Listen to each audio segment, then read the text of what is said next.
Have you ever just looked at your life or the world around you and thought, this just isn't fair? Why is it that some people seem to have it all figured out, while for others it's just one struggle after another? Well, today we're going to dig into that exact feeling and look at a framework that might just flip how you see everything on its head. I mean, really think about it. You can have a whole family living under one roof, right? Eating the same meals, watching the same TV, but one person feels on top of the world and another feels like they're in a pit of despair. How is that even possible? How can the exact same reality lead to completely different feelings? It's not just random chance. There's something deeper going on here. And a really powerful idea that helps explain this is the notion that half, a full 50% of our life, is just out of our control. It's the part that feels like it's happening to us. This is where that feeling of helplessness, of unfairness, really comes from.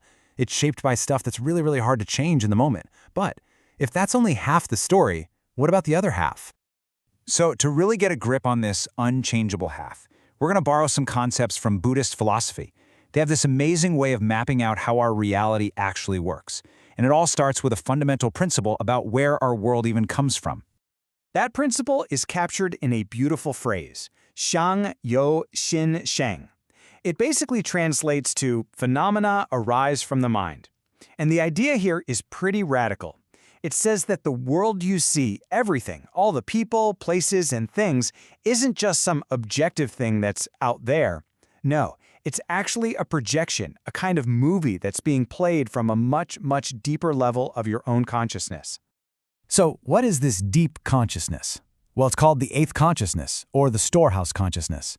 Think of it like a vast, hidden vault deep inside you. And this vault holds all the seeds from your past actions, words, and thoughts, what we call karma. When the time is right, these seeds sprout and ripen into the unchangeable situations and events of your life. This is the hand you're dealt. It's the past showing up in your present, and honestly, it doesn't care what you want right now.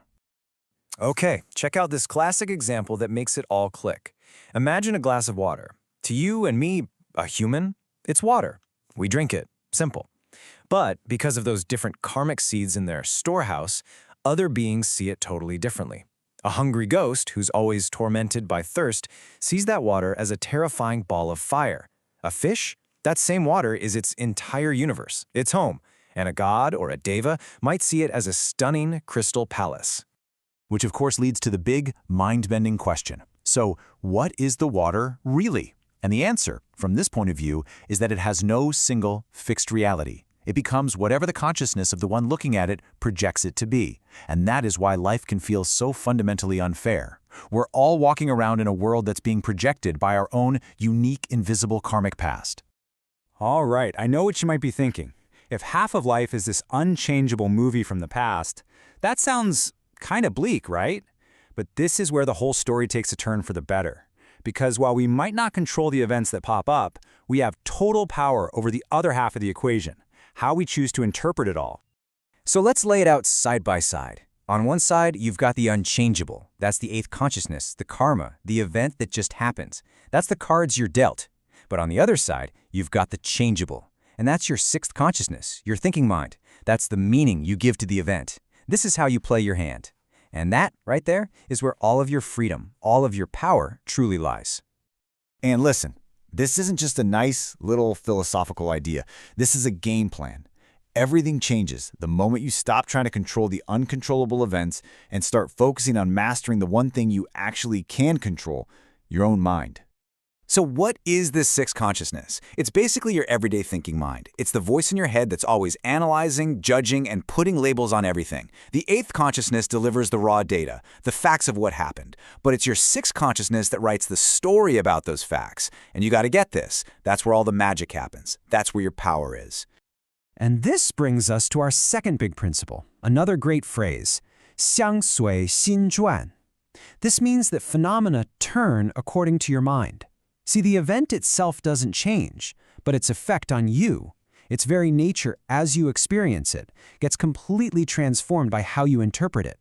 The raw event is neutral. Your mind is what paints it good or bad. Let's make this super real. Say an obstacle shows up in your life, a tough project at work, a conflict, whatever. That's the unchangeable event from the eighth consciousness. Now your sixth consciousness kicks in. If your story is, this is here to stop me, to make me fail, well then it becomes a giant, frustrating barrier. But what if you choose a different story? What if you interpret it as, okay, this is here to teach me something, to make me stronger? Suddenly, that same event becomes a guide, a stepping stone. Same event, two totally different realities, and it was all created by your choice. So you see, at the end of the day, this isn't about some abstract philosophy. It's about developing a skill, maybe the most important skill there is, the art of skillfully using your own mind to navigate whatever reality throws at you. Okay, so let's wrap this all up. Here's what it boils down to. Number 1, life is going to present you with unchangeable events. That's a given. Number 2, you always have the power to decide what those events mean. That's your sixth consciousness. 3, the story you choose directly creates the life you experience. So whatever you do, don't give away that power of interpretation. That's your freedom. And the ultimate skill, the whole point, is captured in this final phrase, shanyong kishin, which just means skillfully use your mind. So that unfairness of life is just the raw material. It's the stage, the setting, the phenomena. But you're the author. You're the one holding the pen. You have the ultimate power to write the meaning and to craft the story of your own experience.